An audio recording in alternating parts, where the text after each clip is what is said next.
Welcome to Orlando Magic Now, our weekly show looking at Orlando's professional basketball team. I'm Charles King, joined as always by either Josh Robbins or Brian Schmitz, but most of the time it's Brian Schmitz. And today we're going to talk about the Orlando Magic had won 5 straight before losing the game to the Clippers. We'll talk about the road trip that the Magic are on. Brian's going to give his letter grades to the team. We're going to go through a series of topics and get Brian's thoughts. It's the 20 game point, so really the quarter mark of the season, and then we'll preview some of the games coming up this week. All right, Brian, let's talk about last week. The games, there was 3 games. The Magic began by playing the Timberwolves and then went on to play the Jazz. 2 games on the road to start this road trip, both victories and both very solid wins for the Magic. Well, if you're a Magic fan, you can't ask for anything more than that. Open a road trip with 2 wins, I mean, when's the last time that happened? You have to go back in the scrapbook, probably in the Dwight days, to find out that. But solid wins. The Timberwolves game obviously got close down at the end, but they survived, and the Jazz, and they really survived that one, giving up 14 3-pointers. But you can tell that this team has confidence, and just like losing breeds whatever losing breeds. More losing. We all know that you don't want to come to the gym anymore. Yeah. Now it's just the opposite for these guys. They can't wait to get to the gym. They see the things that Scott Skiles has put in, and they're responding to it. Yeah, 20 games in, the Magic already hold 2 sweeps over Western Conference teams, so that by itself sounds good. And forced 19 turnovers in that win over the Jazz. So 5 straight wins, first time since Dwight Howard played for the team, 2011-2012 season, since the Magic went on 5 straight wins.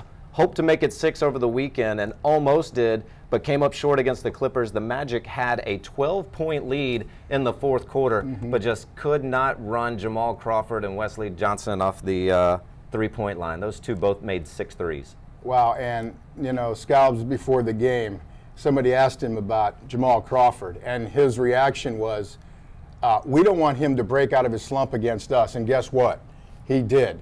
And while the Magic's defense has been really stellar this season, that was a game that I know they're all kicking themselves because they just couldn't get to the shooters. Wesley Johnson, Jamal Crawford, it seemed like they had open looks every time they turned around.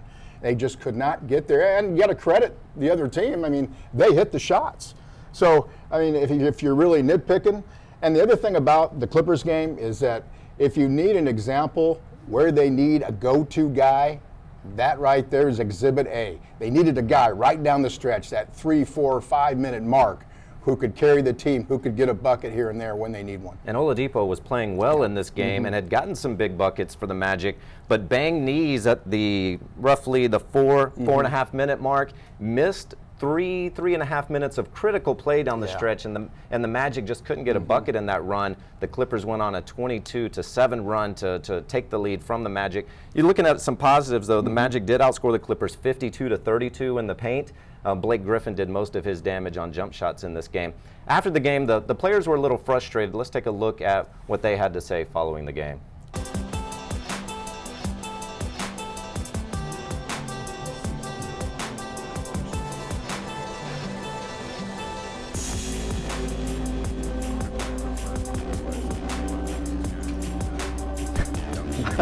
See us on the screen and not Aaron Gordon anymore. Are we going back to it, guys, or are we let it go? Okay, we're going to try to give it another shot. They were that upset. This season so far, how frustrating is it that you've had so many close losses? Super. We're playing real well. That's why it's so disappointing to lose this game. Down the stretch, we got to make better plays, better decisions on my part, on everybody's part, and that's just what that's what's got to be. Bad possession after bad possession, and but at the same time, instead of running Crawford off the line, we just closed out short multiple times tonight, and Wesley Johnson. But we had a 10-point lead, and we just had so many bad possessions, one right after the other. It was hard to recover from. We're a very, very good team throughout the span of the game. When it comes down to winning time, we got to be able to capitalize. I think we've been playing great basketball, and this is a little bump in the road, but at the end of the day, it's going to happen. We just got to bounce back now. At the end of the day, this is a tough loss, but we got to shake it off. We got plenty of games to come up, and we got to just get back on a winning streak. You know, this doesn't knock our progress at all, or it shouldn't at least. So we come out tomorrow, come out the next day, keep playing hard. And one thing I noticed from that video, Brian, from being in the locker room and hearing the players talk post-game after a lot of losses over the last couple of seasons, the Magic players seem to have a different tone now than they did in the past. In the past, they seem to have this hopeless tone. Mm-hmm. Now you hear Oladipo and Gordon talking about this loss as it's just a blip, just a bump in the road, and you sense that they're confident that they're going to quickly come back and continue on the progress that they've made this season. That's different. Well, it is different, and I think what Skiles, the message that Scott's tried to give this team since the beginning is, hey, don't get too crazy when you win games, and don't get down in the bottom when you lose. And any time that you can string together some wins, it builds your confidence. This is something that this franchise has been unable to do in the last 3 years. Can't string a lot of wins together, and what's really hurt them, what's really brought the whole franchise down, and all these guys, what's really wounded them is that they get on a little bit of roll, they're playing better, then they lose 6. Right. Win a game, then they lose 8. I mean, the losing streaks, if you look at the records of past 3 seasons, it's the long losing streaks that have really sent them on this downward spiral. Plus, of course, they don't have a lot of talent. They're just adding pieces here and there. But when you keep losing and keep getting beat over the head all the time, you're losing 14 out of 16 games. I mean, it just has a trickle-down effect, and it hurts everyone. Okay, so we've recapped last week. Magic lost the game to the Clippers, look to rebound this week, and we'll preview the games in just a minute. But before we do, we're going to have Professor Brian give some letter grades to the team in a variety of categories. And we've talked a lot about defense. The defense has improved a lot from last year. So let's begin with the defense. What grade would you give the Orlando Magic defense at the 20-game mark in the season? Well, let me tell you, before the Clippers game, I was going to give them a straight-up A+, because considering where they've been, which is 20 leagues below the sea, bottom of the sea right there. But after the Clippers game, when you give up 12 threes, and especially how open they were, I'm going to give them an A-. But the defense has just been terrific. And if it's one thing that Skiles has delivered upon, it is making this a better defensive team. And this is what he does through all his stops. Phoenix, Chicago, Milwaukee, he has made those teams better defensively. And it's the same cast of characters. So it's not like they got a lot of free agents or they made a lot of trades and they got a whole different roster. No, Scott took this roster and has made it better defensively. You mentioned Skiles' past, and twice in the past, Skiles' teams have led the NBA in defensive efficiency. The Magic currently have the 8th most efficient defense in the league. If you don't know what that is, that's the number of points a team allows per 100 possessions. One of those baseball stats. Baseball type stat, yeah. The Magic do have the 4th best field goal percentage defense and rank 7th in three-point defense still, despite those last 2 games against the Jazz and the Clippers where they gave up a ton of threes. Okay, so let's move on and get your grade. I don't expect as high of a grade for this. Let's talk about the Magic offense. No, will not be as high a grade. Okay, and I'm going to give them a C+. And I give them that plus because of what Skiles did about a week and a half ago, which was change the starting lineup. He put Victor Oladipo in the 6-man role, moved Tobias Harris from power forward to small forward, and that allowed Channing Frye to come back at power forward. Evan Fournier slid over to the shooting guard spot, okay? And Victor Oladipo has really provided a nice punch off the bench. He isn't crazy about it. I don't care what he says. He doesn't really like it. No young player likes to come off the bench. But it has helped their ball movement. And the other thing it doesn't put so much pressure on the backcourt.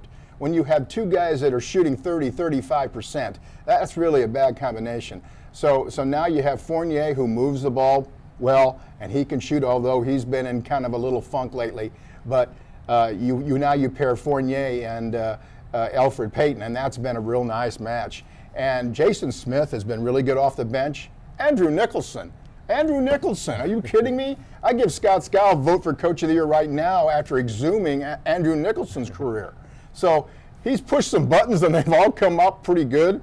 Their offense, though, needs some help, and what they really need, they need a score. They need one of those elite players. They need a Paul George type guy, and maybe down the road and next summer or summer after that, they'll find that guy. Well, just quickly, some stats. 9th in assists, they were 23rd last year. That's a big improvement. Even though 19th in offensive efficiency, the team was 27th last year, so at least you start to see some improvements there. Okay, the next letter grade we want to give, you talked about Scott Skiles, maybe Coach of the Year based on some of the things he's done. We talked about how his teams have been great on defense in the past, but you have to note that his teams have finished dead last in offense twice. The offense, clearly, we talked about, has made some improvements, but what's the letter grade you give Scott Skiles at this point? I give Scott an A, straight up A, because they're 11-9. Okay, now there's no Magic fan out there in the world that ever thought they were going to be 11-9 after 20 games. Especially these 20 games with some tough matchups. And yes, and especially the way that they started. That's the whole key. I mean, after starting slowly, losing some close games, Oklahoma City and Houston, you were thinking, okay, same Magic, they're just going to fall down the hole, the rabbit hole. But the schedule lightened up a little bit, and you still have to win these games. So they put together a 5-game winning streak, and that's a sign of a team that's taking a step, and the sign of the same cast of characters that is growing up. So, yeah, I would give – and Scott's, like I said, Scott's pushed almost all the right buttons to do what he can do with this roster. You can't compare this roster to Golden State, San Antonio, Cleveland. They don't have that mega star. So for what he has, I give him an A, no question. Well, this next category kind of falls under coaching, I think, on some level, but we broke it out into its own category, mostly because we just want to talk about some of these players, and that's player development. As a franchise, how do you feel like the player development has gone? What grade would you give that? Well, I'm going to give it a C+, B-, because of the rookie, Mario Hezonja, who is not getting any playing time now. And that comes with a caveat, of course, is the Magic are trying to win games. We all know that. Yeah. And, he's a little bit behind defensively especially. He needs to build his body up. We know his offensive game, but it's not quite there yet, so you're not getting much development in playing time for Hezonja. You're getting it on the practice floor, but it's just not the same. Now, guys like Aaron Gordon, second year, last year was really injury-filled. He's really come along nicely.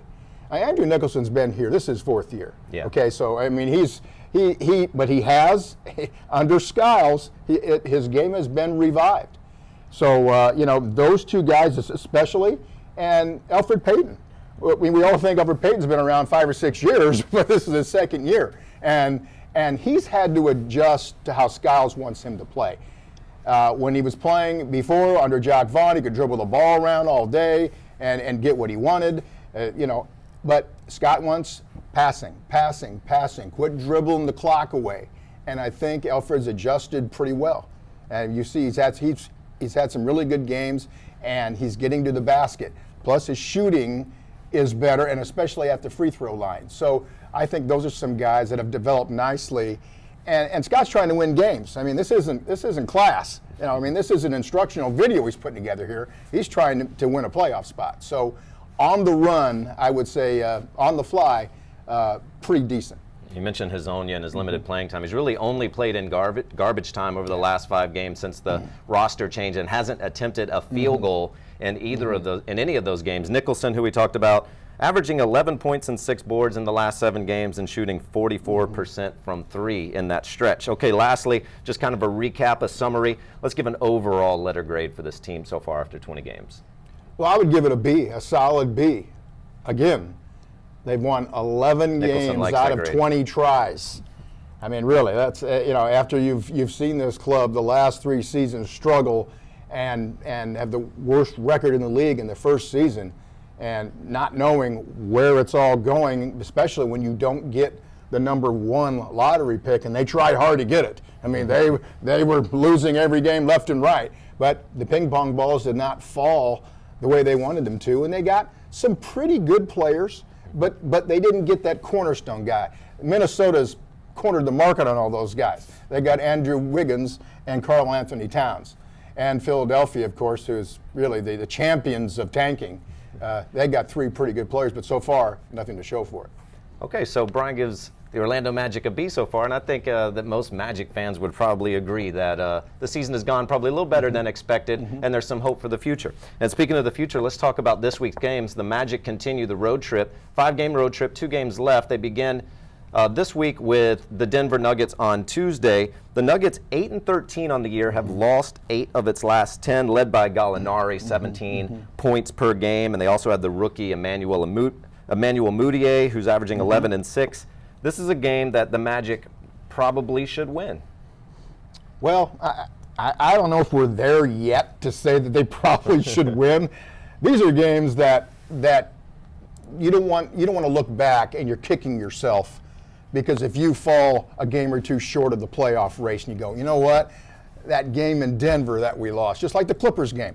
You know, yes, I think they match up well as far as the talent base. There's no real superstar in Denver, obviously. So, yeah, I think that the Magic can square up with these guys, and it'll just be can they make the plays at the end, and can they control. They don't want Gallinari, for instance, who's had some pretty big games against him in the past, to have a big night. Yeah, and of course, this is the 4th game on a 5-game road trip out west. That has to be considered, especially when they have to turn around and play the Phoenix Suns on Wednesday. So this will be part of a back-to-back game. The Suns are also struggling, 8-13 entering this week. The Suns do play the Bulls tonight, but they've lost 4 straight, 9 of 11, and obviously not an easy game for the Magic. The Suns have a very good backcourt and a team that likes to keep the pace high. Well, yeah, I mean, the Suns, they have built their philosophy around speed and guard play. Eric Bledsoe, you see him there. He's a terrific player, and he's kind of like Michael Westbrook.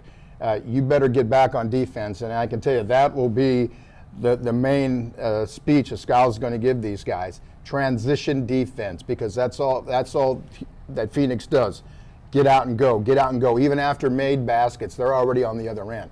So that game to me is going to be all about Magic getting back on defense. A real opportunity for the Magic to get back on track. Had a good run going in these last 2 games of the road trip, an opportunity. Magic probably would be favored in both of these games. Maybe not in the second game of a back-to-back, but a chance to win 3 or 4 games on the road. The last game of the week, the Magic do return home to play the Cleveland Cavaliers. It should be a big game. It's a totally different atmosphere at Amway when LeBron James is in the building. And the Cavaliers have really owned this Magic team, especially in the last game, a 117-103 win. They allowed the Cavaliers to shoot 53% in that game, and they made 18 of 35 threes. Kevin Love was on fire in that game. He had 34 points. Well, the last time LeBron was in Florida, he sat out against Miami Heat. They arrested him. You don't think they could arrest him again in Florida? Magic fans can only hope. Yeah, probably not. And the other thing is they expect Kyrie Irving back at any moment. And you get Kyrie Irving back, who was an all-star point guard, one of the MVPs in an all-star game, matter of fact, Kevin Love, and of course LeBron. That's a big 3 in the East. That is the big 3 in the East. And they're tough. And they haven't quite got it together yet. And I think they'll put the pieces together when Irving comes back and starts playing 20, 30 games. It might not be till around the All-Star break where the Cavaliers are really hitting their high gear. But again, you have 2 All-Stars, then you have Tristan Thompson, who is a terrific offensive rebounder. And that's a tough matchup. It doesn't matter where you play. You could be playing this game in Claremont or go back to Ohio. I mean, they're going to be tough wherever they are. So, but it's possible. I mean, it's possible. I mean, the Philadelphia took the Cleveland right down to the wire before the Cavs made some plays. So it's always great. It's always fun when one of the all-time great players in league history shows up at your door, and that's LeBron James. Kobe Bryant did not play against the Magic when the Lakers were here. So anytime that you can watch one of these all-time great players, it's a thrill. All right, let's wrap things up, Brian, by talking about the Eastern Conference. I think most people would agree that the Eastern Conference looks better top to bottom. Maybe not at the top, but the entire conference seems much improved. In fact, the top team in the East now, the Miami Heat, in terms of win-loss record and percentage, down to the number 10 team, the Boston Celtics. There's only 2 games separating those teams. So you have a bunch of teams close to each other in the East, which may seem good for the Magic, an opportunity to move up the standings, but also a concern because this year, clearly, a losing record's probably not going to get you in the playoffs in the Eastern Conference because everyone seems to be improved. Well, in the last couple of years, I know that the Brooklyn Nets won only 38 games and they made the playoffs. So I think it's going to take more than 38 wins. You may have to play 500 basketball, 41 and 41 to make the playoffs, maybe a little bit even better than that. And before this past weekend, the Eastern Conference led the Western Conference, the almighty Western Conference, in head-to-head matchups. East had a bad weekend against the West, but I think they're still ahead. And what the Magic's issue is that there's about 4, 5, 6 teams that are all bunched together, all around 500. And if this carries on down to March and April, it's going to be a dogfight. So all of these games are big, especially when you play in your weight class. Yeah. And that's where the Magic are. They have to win as many of these games as they can, because let's face it, they're not going to beat Golden State. They play them 2 more times. San Antonio, unless Popovich gives the whole team the night off. So they have to win these kind of games, especially the 2 games that they got coming up. So the 2 games you have coming up, like you mentioned, are in the Magic's weight class. The Magic will face the Nuggets on Tuesday and then the Suns on Wednesday. Thanks for watching Orlando Magic Now. For Brian Schmitz, I'm Charles King. We'll see you again next Monday afternoon.